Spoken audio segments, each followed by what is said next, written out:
စနဘူတန်လေဘူတန်နိုင်ငံတနိုင်ငံတော့ငါးပါးသီလလုံးနေနော်သူတို့နိုင်ငံမှာအရက်မရောင်းဗျတခိုင်းလေးတောက်လာမသိနော်သူတို့နိုင်ငံအရက်မရောင်းဘူးနော်အရက်မရောင်းဘူးအရက်ပေးမတော့ဘူးသူတော်ကောင်းကြီးတွေသူတို့နိုင်ငံမှာပြစ်မှုဆိုင်ရာဘာအကြီးဆုံးလဲလို့ကြည့်လိုက်တော့ဘုန်းကြီးเจ้าနဲ့ဖဏစီတဲ့ပြက်ကအကြီးဆုံးနဲ့ဘုန်းကြီးเจ้าနဲ့ပါစီတဲ့ပြက်လဲဖဏစီတဲ့ပြက်ကကဲမရင်ကျေးဘူးလားမတိမ်မွေးဘူးလားတိမ်မွေးပါလေငါးပါးသီလမထဲဘူးလားဗျထဲပါဗျာအဲ့တော့ဘူတန်နဲ့နေပါလီစကားကောင်းကောင်းရတယ်နော်ဘူတန်နေတွေ့နေပါလီစကားနှုတ်ဆက်ဗျကောင်းကောင်းပြောနိုင်တယ်သူတို့ကလေအဲ့တော့သူတို့လေးတွေက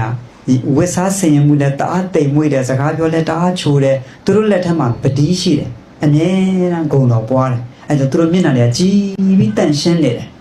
တကဘာလုံးကိုဗစ်ဖြစ်တယ်သူတို့နိုင်ငံမဖြစ်ဘူးနော်သူတို့နိုင်ငံဘာလဲလဲမဖြစ်ပါဘူးဗျာအဲ့ဒါသီလဆွမ်းအားပဲဘာဆွမ်းအားလဲဗျသီလဆွမ်းအားအဲ့ကြောင့်သူတော်ကောင်းကြီးတွေကြိုးစားကြနော်ငါးပါးသီလထိန်းကြနော်